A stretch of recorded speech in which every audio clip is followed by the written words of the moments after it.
Uncle Doug. Duh. You know, I think that's a good response. We will now do the rest of the show in Russian. In Russian. It's now Russian show. I, for one, would like to welcome our Russian overlords. Yeah, exactly. We soon will be living in Russia West or East, depending on which direction you go. Good thing I like beats. Yeah, exactly. And to hail our new commanders, I hear, Uncle Mark, you've prepared a borscht of a different flavor. I definitely have a strange, red, frightening soup to serve. and yeah, it's interesting. You know, guys, I got thinking about the subject of today's segment when I was enjoying the new Hellboy movie the other night. Now, Now, I might be the only one in the world, but I love the first two Hellboy movies, right? They're fantastic. I love them. They're super fantastic. So I don't know if you guys have seen this one, but it lacks the panache that Del Toro and Ron Perlman brought to the first two. There's the level of detail is a little lacking, and even though everybody loves David Harbour, who plays the sheriff on Stranger Things, who plays Hellboy in this one, I don't know. He just didn't have that Ron Perlman gravitas. So any damn way. Embedded in the Hellboy universe is a fictionalized version of a very real person whose life and death are so legendary and weird that if only half of it is true, he could sell the shit out of Dos Equis if he were still alive today. And he is an excellent cautionary tale of the dangers of crazy spiritual people getting too close to the levers of power, as we shall discuss. And that real-life person, played so wonderfully by Carol Roden in the first original Hellboy movie, is Grigori Yefimovich Rasputin, more well-known, like Cher or Madonna, simply as Rasputin. Are you even allowed to say his name? I think you have to throw vodka over your left shoulder and that's right, and don't look Baba Yaga in the eye. So this larger-than-life and actually rather large person was born in 1869 in a very remote corner of western Siberia in what was then Imperial Russia. He was the son of peasants and the only one of their 9 children to survive into adulthood. So life was pretty sweet for people in Siberia, obviously. I like that you said a remote region of Western Siberia as though there's a non-remote region. Well, there's a couple crossroads out there somewhere. When you were born and raised in the place that your country sends criminals, right? Maybe some of your siblings aren't going to make it. So yeah, exactly right. And other than being an only child by rather horrible circumstances, little is known about him until he got married at age 18, and he and his wife Praskovia themselves had 7 children, a whopping 3 of which survived into adulthood. One of which, odds. His daughter immigrated to the United States and eventually worked as a lion tamer before her death in 1977. Oh my because God. Obviously. Right? This story is so crazy.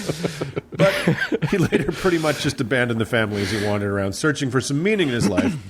That wandering began a decade later when he may or may not have had a vision of the Virgin Mary or Saint Simeon of Verkhoturye instructing him to go on a religious pilgrimage.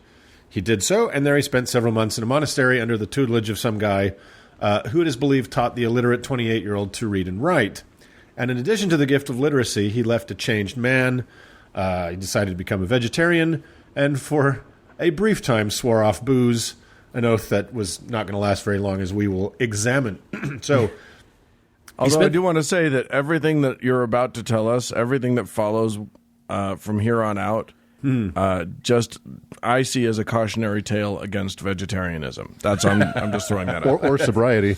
Right. And both. Yes. Well, sobriety was not a problem he suffered from. So he then spent years basically wandering around as an itinerant holy man, or a stranic, as the Russians call it. It's thought that he visited Greece and some other Eastern Orthodox holy places in his years of wandering. And it's also thought, though there seems to be a lot of disagreement about it, that he was secretly a Klist, or had dabbled with this bizarre Siberian cult. We talked about them way back in episode 29. But they were basically a freaky bunch who believed that sexual sin could be exorcised from your soul by huge marathon group sex sessions and then chopping off your genitals. Oh, right. Yeah. I'm gonna fuck the sex right out of you. Which you was had it. me until that genitals chopping bit. Frankly. Okay, can we go back, just rewind a little bit? So, funny how that didn't catch on more than it did, right, fellas? Right. It's weird. So, as he is well known to have put his genitals to frequent use later in life, it seems unlikely he was a member of the Klisti in good standing. But it does seem he was developing a sort of freestyle form of Russian Christian orthodoxy, kind of a Siberian Father Grandier, for any French Inquisition buffs out there. But basically, he was working some sex into his version of church rituals, as well as claims of faith healing and magic. And as the child mortality stats in Siberia at the time clearly demonstrate, faith healing was pretty much the only medicine on offer, so you can hardly blame people for wanting some of that. So through a series of chance meetings with other more well-placed religious mystics, he started moving up the ranks of the legit Russian Orthodox Church, even though rumors of his unorthodox behaviors followed him. And it's important to remember that Russian society has always had a pretty superstitious bent, and in the late 19th century, it was skyrocketing. The interest, and it was the same thing all over the world. Interest in spiritualism, mediums, faith healing was actually at a fever pitch. So, if you were a mysterious, very intense mystic from the hinterlands, surrounded by rumors of healing and magic, it was a seller's market. So, long story short, Rasputin ends up in St. Petersburg, surrounded by an aura of mystical power. This earned him entry to the bored, bloated ruling class looking for the latest in parlor tricks and contacting the dead, etc. And despite his rather alarming appearance, if you've seen this guy... Yeah, he's not a good-looking man. No, he looked like he was about 4 stops back in those charts of human evolution, and that he hadn't left his cave to have a bath in a couple decades. His look can best be described as matted. So, yeah, I think if you were even in New York, if you were on a subway car and he got on, you'd probably get off. You'd get off, yeah, and you'd be wise to do it. So he was soon getting introduced around as the latest 1%er must-have Mad Monk accessory of the season. So this fatefully got him an introduction to the big boss, Tsar Nicholas, and his wife Alexandra in October of 1906. Their young son Alexei was a hemophiliac, meaning that his blood would not properly clot, making him extremely vulnerable to bleeding to death from even minor incidents. And the royal family was told that the backcountry weirdo might be able to help, and it turns out he was. On a couple of early occasions, the presence of Rasputin actually made the bleeding stop. He was instantly pulled into the inner circle of the royal family as an indispensable miracle worker, having saved the young life of the heir to the Russian throne. So how about that? So he would walk into the room and the young kid would stop bleeding. Let me explain. Like so many miracles we've talked about on the show, it seems there was a logical explanation. Rasputin was many things, and one of them was this kind of ad hoc naturopath. So he insisted, rather than a very studied and licensed one. Right. So right. Those ones that do so well. Right. So he insisted that the primitive medicines that they had at the time that were being administered to the boy be stopped at once, including one made from the abundant birch bark of Siberian forests, aspirin. Right. Now, he didn't know it because nobody really did, that aspirin is a very effective blood thinner, and something a hemophiliac should absolutely not be taking, right? So no aspirin, less bleeding, there's your miracle. But ta-da! But let's put this guy in charge of Russia. But that knowledge was years in the future, so in 1906 it was a fucking miracle, and Alexandra would have refused to be convinced otherwise. So now, Tsar Nicholas and his wife had no idea that young Alexei would never sit on the throne, and that Nicholas himself would be the last of the czars. They also couldn't have known that their strange out-of-town house guest would have a significant role to play in the upcoming series of very unfortunate events. This is why I never let anybody from the countryside stay in my house. I intend to retain my throne. Thank you very much. Sorry, Keith, it's the holiday inn for you again. So it wasn't long before Rasputin, now basically a family member, got around to acting like one. The palace life suited him, and so did the oceans of booze that came with it. His oath did not hold. As did the easy access to the female side of the not-long-for-this-world aristocracy. So the boozy monk pretty much fucked his way through high society, and in a highly uptight Orthodox Christian country like Russia, these rumors were deeply scandalous. The Romanovs were very unpopular among much of the ruling elite and hated by the impoverished masses of Russian society.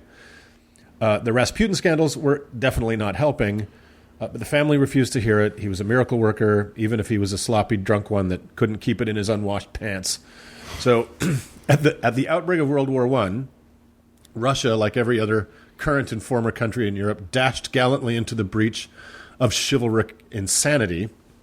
And for anyone not familiar with World War I, it was for real one of the most fucking insane periods in history. And if you haven't listened to Dan Carlin's huge examination of it on this Hardcore History podcast, it's a great primer on the war that broke the world. I highly recommend it. So yeah, if you ever have an extra 27 46 hours.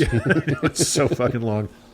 So anyway, Rasputin had advised against Russian involvement in World War I, but Nicholas could not resist the thought of the political boost being a wartime czar would give him.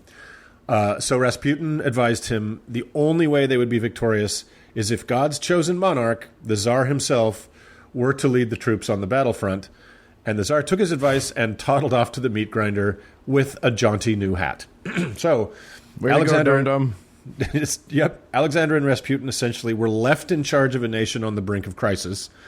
Rasputin was at this point taking bribes from the lower aristocracy in exchange for influence and was having Alexander appoint his followers to government positions. Again, this guy has no training, no education really of any kind. What do you mean? That one guy taught him how to read. That's true. That's education. First grade level. So the war was going very badly for Russia, as it was pretty much for everybody else. And the Tsar, while looking great in his fancy uniform, was hopelessly incompetent as a military man.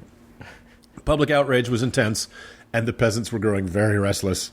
This was not helped by the rumor that the Mad Monk was involved in sexual congress with the Empress herself, which is still a hotly disputed topic by historians, most of them leaning toward no, but it didn't matter to the credulous masses. It was all too much for some of the governing class. Rasputin had already survived an assassination attempt in his village, which was another miraculous event that added to his mystique. But the one being hatched by several opposition aristocrats was meant to be successful. So, Prince Felix Yusupov invited the lout to a party at his palace on the early morning of December 30th, 1916, and arrangements had been made by several co-conspirators to get the job done quickly and quietly. So Rasputin was invited downstairs for a little VIP treatment, which he had become very accustomed to. Upstairs, a Victrola played Yankee Doodle Dandy again and again because the nightmarish events of this particular evening needed an appropriately bonkers soundtrack. So it's true. Rasputin was offered several glasses of wine and pastries so loaded with cyanide, the conspirators were afraid to even touch them. Rasputin wolfed them down and guzzled the wine to no effect. Stunned, the prince ran back upstairs where the other co-conspirators were hiding and were like, what the fuck do we do? And one of them gave him a gun, which he took downstairs and shot the still standing Rasputin point blank in the chest. Then they took off to find something to wrap him up in so they could dispose the body and get a car. And when they went back downstairs, Rasputin leapt up and attacked Yusupov, who for obvious reasons freaked the fuck out. And somehow he got out of the basement and into the courtyard where he tried to climb the gate, and they shot him at least twice more. Once in the head, when I think this is surely the origin of the double tap, right? Do not take any chances with the undead. So how do you say Wolverine in Russian? Exactly. So they wrapped him in a sheet and dumped him through a hole in the ice in the Neva River. And the police found him there a few days later because he was missing. There was gunfire in the night. They didn't know what was going on. And the Tsar and the Empress were furious and inconsolable. Sadly, their anger was to be short-lived because in October of the following year, the Tsar and his family were invited to leave the palace by a swarm of angry Bolsheviks, furious about a vast assortment of abuses and excesses, Rasputin being one of them. And sadly, when they were all shot to death and dismembered in their basement prison, not even Rasputin could have staunched poor young Alexei's bleeding.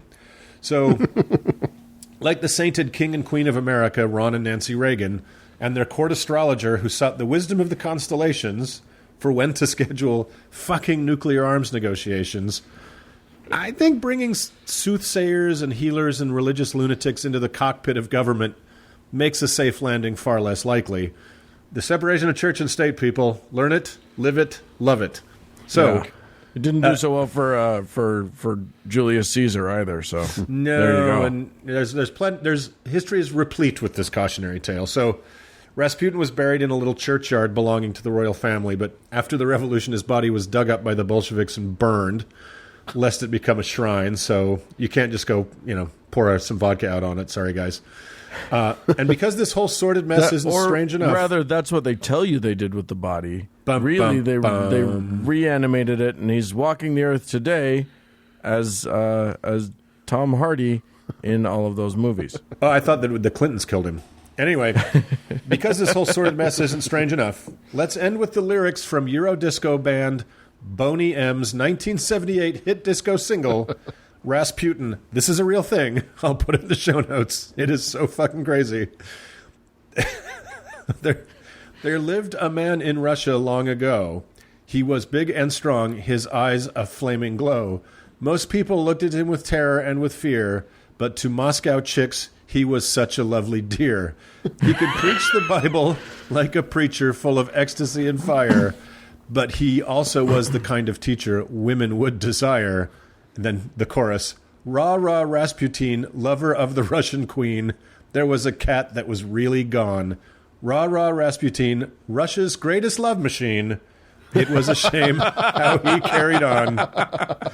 And the song finally ends simply, oh, those Russians. So I think if you set those lyrics to the tune of Yankee Doodle Dandy, the world would come to an end. So that's the story of Russia's greatest love machine, everybody. Wow. Yeah. So do with that what you will, because I don't know what to do with it. Oh, that Rasputin. Oh, those Russians.